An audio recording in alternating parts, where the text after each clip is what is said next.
How to remove noise from your video. Just install video editor and open it. Take the new project. Take any one video from your gallery. Now play the video. You hear the noise, right? Now pause it and select the video here. And if you scroll right, you see a denoise option here. Just click on it and turn on.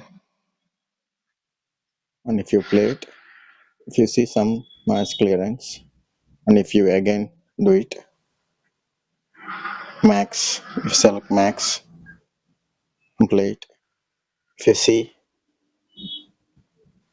you can see complete denoise. This is how you can reduce noise from your video. Thank you for watching. Subscribe.